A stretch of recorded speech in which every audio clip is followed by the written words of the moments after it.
I've said this before, and I'll say it again. Anytime we have folks who like appearing on this show, and I don't know when they're coming into town based on their business, I always say, hey, let us know when you're coming into town.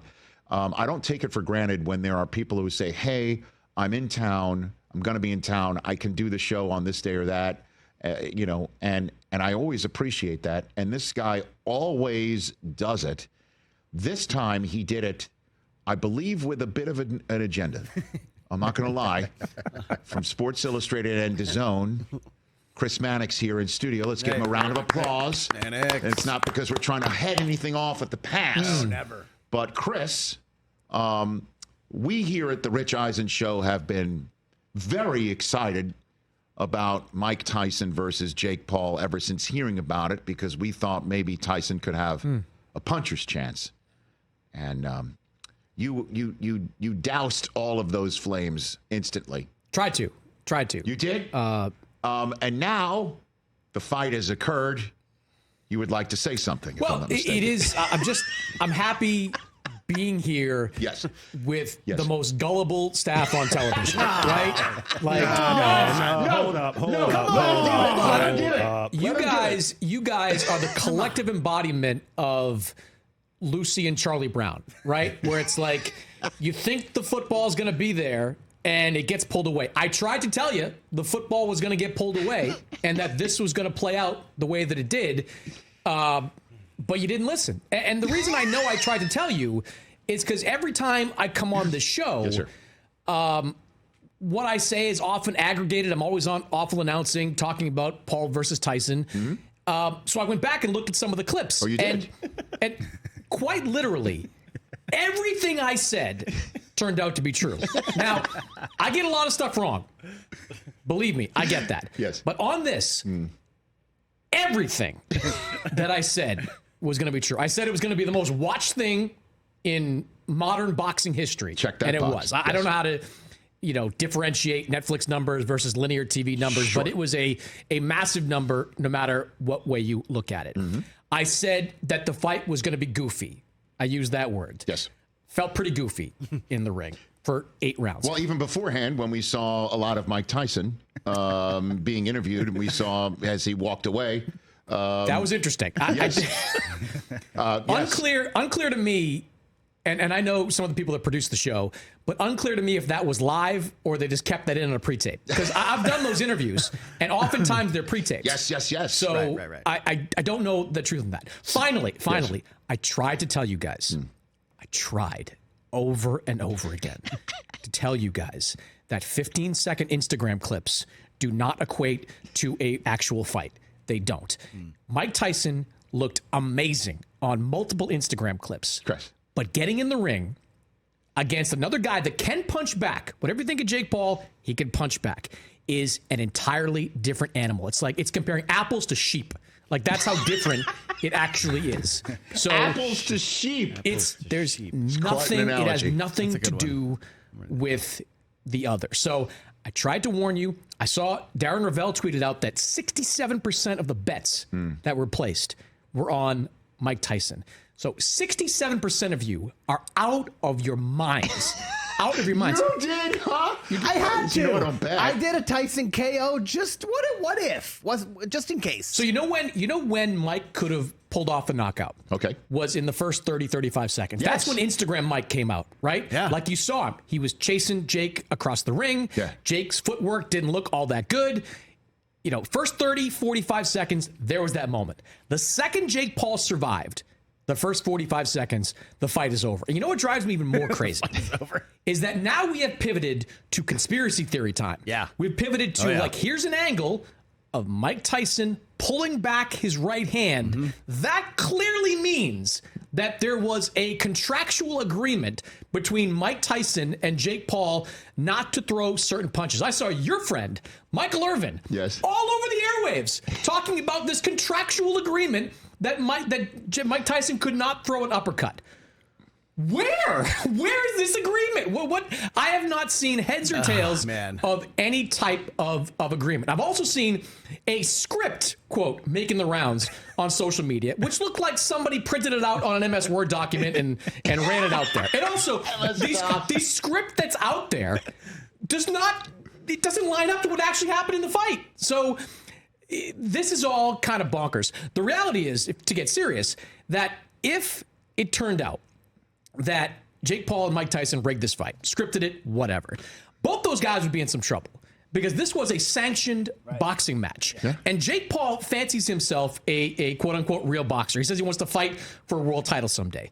If it came out that a sanctioned boxing match was scripted, he'd get banned for some period of time, maybe forever. Like, you can't fix fights. Simple as that. Yeah. So there's so many reasons why the fix wasn't in. This was just, to bring it full circle, exactly what I told you guys since May when this was first announced, whenever it was first announced, that this is a 58-year-old grandfather in the ring against a 27-year-old that can punch. Full stop. Ladies and gentlemen, we have been told so. We've been scolded many times. We've been scolded in the 10-plus year history of this show, but that may be the greatest I told you so in the history of the Rich Eisen Show. Done. Chris Mannix. You were right. That said, I'll see you guys later. Oh, no. That said, you were watching this fight from Saudi Arabia, correct? I was, yeah. What time of the day was this now? About 7 in the morning. Okay, 7 in the morning. So paint the word picture for me. Are you in a hotel room? You're doing I'm in a hotel room. Okay. I'm with my broadcast partner, Sergio Mora, Todd Grisham. We were in there. A couple of DAZN executives, Excellent. 8 or 9 people watching. Okay, so these are seasoned veterans. Seasoned boxing people. Of the game. Yes. Of the Sergio, of the former Swiss champion. science. Yes. Very good. Now, that said, the Pauls come out in this stupid-ass green car. Okay. Yeah. All right. It's going way too slow, and In the Air Tonight is playing, and we get everybody's realizing that they're trolling with the Hangover and all of that business. Logan is spraying Jake's body spray. Yes. It's filled with product placement, and you're thinking he's not taking this very seriously. Okay. What? At least this is what I'm thinking sitting there. My 16-year-old son, who just knows of Jake Paul through videos and TMZ and all that sort of stuff. He's saying, "Why, Dad? Why is that car going so damn slow? Why can't he just get out and walk into the ring?" And I say, you know who's not coming out in a green car and who's going to walk to the ring? Guess who's going to do that? Mike Tyson. And sure enough, Mike Tyson comes out, and the usual Mike Tyson strolls in there. Okay, bit of a stumble on the way out. Oh, got it. But my kids are like, "Dad, he looks scary." I'm like, "You have no idea. Okay, you have no idea. He's strolling to the ring, doing this. He gets in the ring."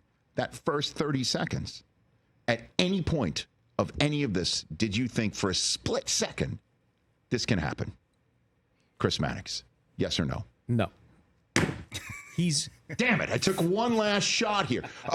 Honestly, there was one split moment where you even thought, uh-oh, I was wrong about this. Not at all? Not for a split second on planet Earth? Look, again, the first 30 seconds was Instagram Mike. That's the guy you saw in those clips. And I looked round on points, did he not? Yeah, I think so. He landed 19 punches in the entire fight, okay? All of them were in the first round. He landed 19 punches. I don't want to be dismissed. Like, no, I could Mike drop Tyson it. is, I mean, the people, like Jake Paul's a popular guy. Yes. But people watch that for Mike Tyson. Mike Tyson is still the biggest star in boxing. You've got to be respectful of that, and I am. But if you're asking me to objectively look at something and say a 58-year-old who was last in the ring sort of 4 years ago looking against Roy Jones, right, and in a sanctioned fight was in the ring 19 years ago getting clobbered by a guy named Kevin McBride and quitting effectively on his stool, you're not going to convince me that that guy is going to win a fight against someone that is not a good boxer, but serviceable enough with a strong enough right hand that can keep you in. Really, the only thing that was script is the wrong word, but the only thing that was suspect about this fight is that I firmly believe that from the 4th round on, if Jake Paul wanted to, he could have stopped Mike Tyson. Rosie Perez even said during the fight, why isn't he not knocking out Mike Tyson? Because there's no upside to Jake Paul putting a 58-year-old legend on the canvas. Like, there's no upside to that. Right. He doesn't get credit for that. He gets admonished for that. This turned out to be, you heard the crowd. They were booing from like the 3rd round on. They knew what was happening. All the energy that was in that building for the hour beforehand. Poof. It was like just deflating in a balloon right in front of you. Yeah. So they knew what was going on, but it would have been so much worse, Rich, if he had thrown a right hand and put a 58-year-old Mike Tyson on his butt. Why, just before, in the couple minutes we have left here on this subject, why is he biting his gloves? Do we know this? I mean, he does have biting fixation. I mean, that is, he has done, if you look back, I mean, this is stuff that's out there. You watch his old fights, like every fight you watch, he does kind of chew on them a little bit. Maybe not as much as he did in that fight. Okay. It's kind of what and so what is next for Jake Paul? Whatever Jake Paul wants. All these ex-fighters and current fighters that call him a joke and mock him, like, you can't then turn around and say, I'll beat you, Jake Paul. I'll take you out. Like, if you're Andre Ward or Carl Froch or even my pal Sergio, you can't call him a disgrace to boxing and then say, I'll get in the ring with them. Like, right now, Jake Paul, at this moment, has the heavyweight champion of the world in Daniel Dubois and the undisputed light heavyweight champion of the world in Artur Beterbiev saying they'll fight him. Like, these are two of the biggest names in professional boxing saying that they will fight him. So you can't have it both ways. You can't call him a disgrace and then say, hey, I'm going to get in the ring with them. People keep calling for Jake Paul to fight a, quote, real boxer.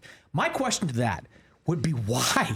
Why would he? He made tens of millions of dollars in the money he made for the fight and undoubtedly more on sponsorship money after the fight, fighting a fight that I thought he couldn't lose. Why would he go into a fight against a recently retired fighter or a real champion out there and risk all that? He could fight this YouTuber named KSI, who's out there in the UK. You could do a sellout crowd at O2 Arena, maybe a big number at Wembley Stadium. You could fight a rematch against Tommy Fury, who is the younger brother of Tyson Fury. That would be a big event that wouldn't put him at much risk.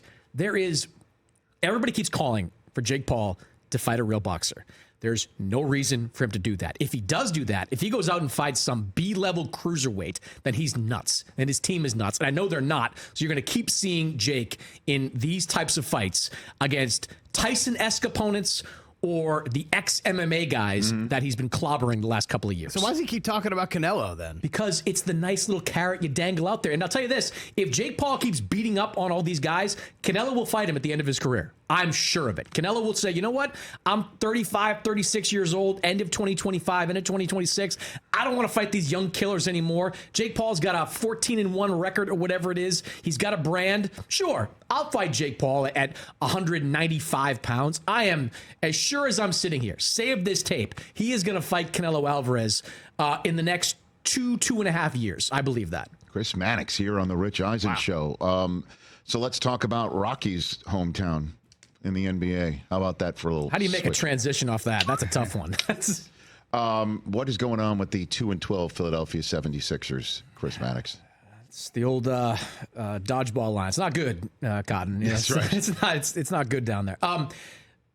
The biggest problem they're having is availability, right? I think that the combination of Paul George and Joel Embiid and Tyrese Maxey have played like single-digit minutes together. Like they haven't had any type of time on the floor together. That's the biggest problem. The ambiguousness around Joel Embiid's injury is also a problem. I think teammates are certainly getting frustrated by all of it. You saw the team meeting they had. Kyle Lowry was apparently very vocal about it. You saw what Shaq had to say on Turner. I don't know if we were out of the country or you saw it. I saw the But Shaq was here too, and he basically is calling Embiid, unless he changes his mindset, is never going to be a champion. Is basically what he said. So he's never been out of the second round, and he's had an MVP year. Like, he's been an MVP player. Yeah, injuries have played a part in that.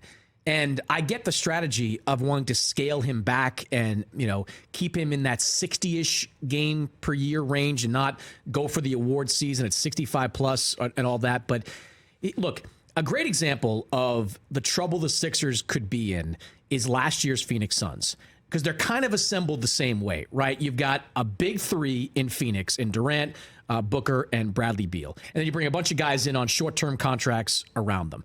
Durant, Booker, and Beal only played about 40 games together last year, and they weren't able to develop the proper chemistry with each other with their teammates. They get into the playoffs and they get their butt kicked in that first round. I see a similar situation unfolding in Philadelphia.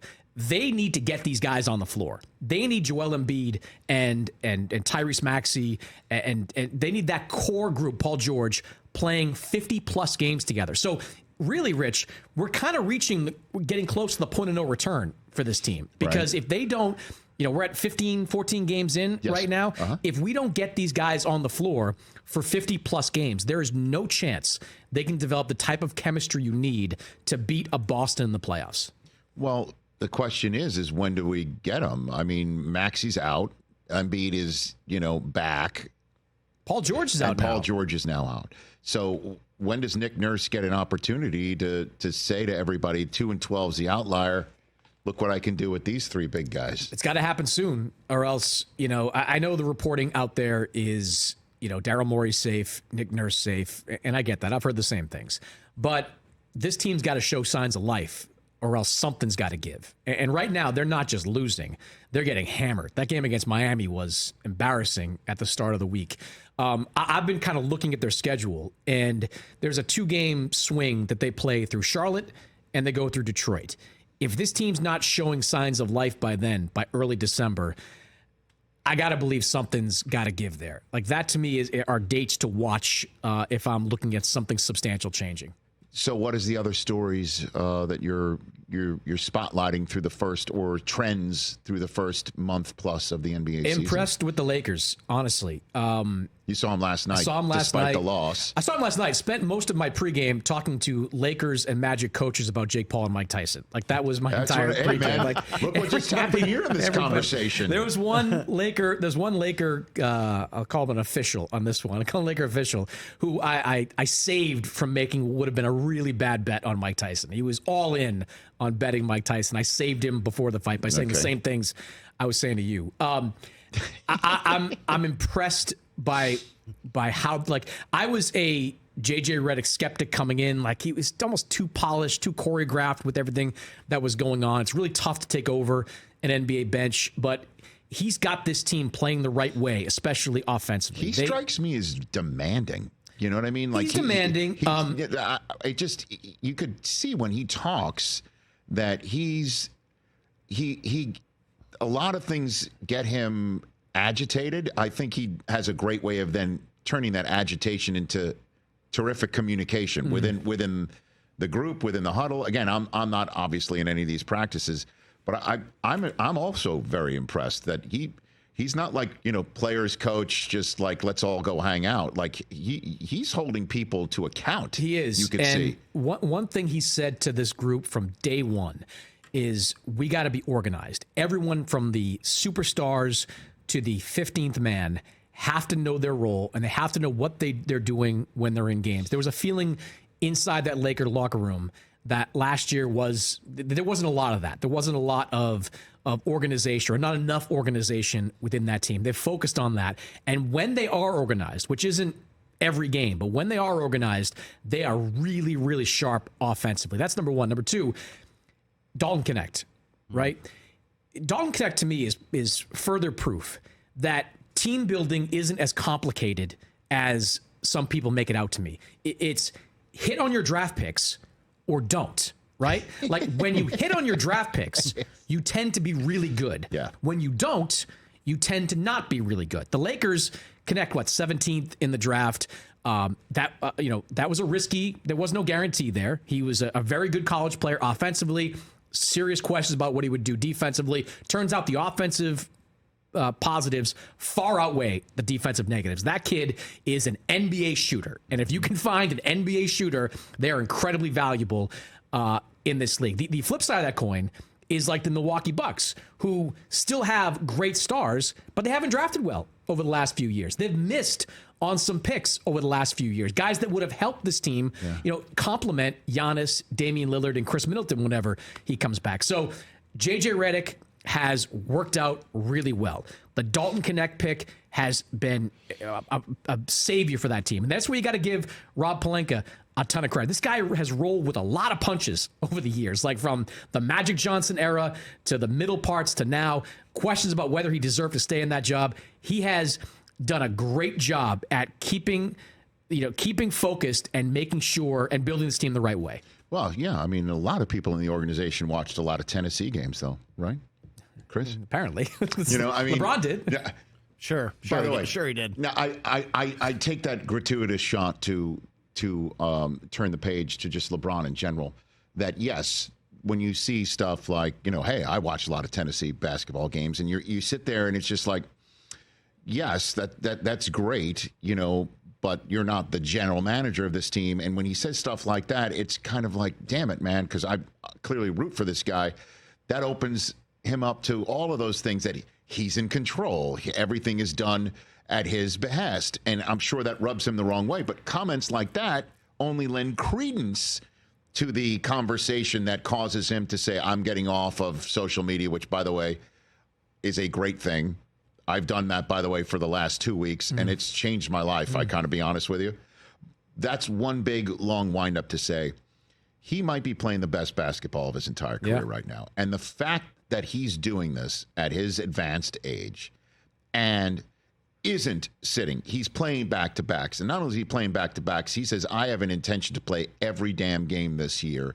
And he's making his threes at a wild rate right now. His ability to see the floor is as great as it has ever been. Running the floor. Last night, where he, and again, it isn't a loss. Part of it was because he missed a free throw, and so did others. He comes up with a huge offensive rebound to put them up one, and then a big defensive rebound and a length of the floor toss to Anthony Davis to put them up three, and that, unfortunately, for them wasn't enough. He's playing some of the best basketball he's ever played right now for the Lakers. He's making even some Lakers personnel that's been around for a long time scratch their head and wonder how he's doing it. Like, to be a month or so shy from your 40th birthday. Unbelievable. And to be doing things athletically, just put aside the skill set, which continues to evolve. Like, he's gone from being a, suspect three-point shooter. Maybe he's not a marksman now, but he's getting closer to that side of the scale. But athletically, like, he's making plays that people on the staff are kind of looking at it going, I can't believe he just did that. Like, I don't know 25-year-olds that can do that. And look, I do think, and it's been said before, it's worth repeating, that having his son part of the team has helped. And it's given him an energy that has carried over into games. Being around family, getting up, going through the workouts with his kid. When you hit that stage of your career, like, you always need some kind of turbo boost, need some kind of jet fuel to keep you going. Yeah. Bronny James, I believe, has been that propellant for LeBron James, which makes the decision to draft him, regardless of what Bronny does. Genius. All the narrative around, should he be traveling? And so who cares? Who cares? Who gives a damn? Exactly. Like, that's granted, in 5 years, Bronny's going to want his own career. He's going to want to figure out his own thing. I get that. But for right now, it's in the best interest of the Lakers to keep Bronny James close, to keep LeBron as engaged as he's been all season long. And you use a 55th overall pick in the draft. Like, if you just said we could choose somebody 55th overall that inspires LeBron, keeps him fresh, and you'd say absolutely do it. And then when you find out it's his son, and we're like, well, I mean, the other thing. Just to put a button on the Dalton Knecht stuff, like, LeBron, look, he does have power. He's had power in every organization that he's been to. Remember, he was the one. Remember when Shabazz Napier was his pick for Miami? Yeah. Like, he was on social media calling for that. He was, a driving force in pushing the Russell Westbrook deal at the time, which didn't work out for the Lakers because of what they had to give up. So he's had some hits. If he says he loved Dalton Knecht, we'll take him at his word. But he's also had some misses there too. Like, he's pushed them in the wrong direction as well. That's why it's important for a front office, always take the input of your stars. Every team in every sport takes the input of their stars, but ultimately choose who you like the best. But it doesn't matter if he's playing the way that he's playing right now and making everyone around him better. I mean, I am sure. I mean, I'm not a tape head, but the number of three-point shots that Knecht is putting up in rhythm has a lot to do with LeBron finding him where he's finding him on the floor. I am sure of it. And he might be open because LeBron is hitting damn near half his threes right now. Look, I mean, so there is a halo effect from all of it. And the whole business of Bronny being, a nepotism pick, getting a job due to nepotism. This is Los Angeles, California. It happens literally. It happened 2 seconds ago, and it just happened again at the end of my phrase. It happened in Milwaukee for 5 years with Mannis out there. Like, it happens in sports. It happens more so. But do they not care about Bronny's development? I mean, of course they care, but it's not an insult to Brian to suggest there's probably a ceiling to that development, right? Like, there's only so much you can do with the physical tools that you have. You're a 6'1" combo guard. Like, you can count on a couple of fingers the number of guys in today's NBA that have made it playing at that level. What he's there for now is to keep LeBron completely engaged. And look, Dalton Knecht, one of the reasons to draft him is you look historically, like, guys that can shoot the basketball succeed wildly playing with LeBron James. Like, how many millions of dollars did Kyle Korver make in the back end of his career playing with LeBron James? Like, if you can shoot the basketball, LeBron, who is a pass-first player by nature, is going to find you. I think Dalton Knecht, as long as he can continue to grow defensively, that's probably my biggest concern, because when you get up against Oklahoma City, I think they'll see Denver on Saturday.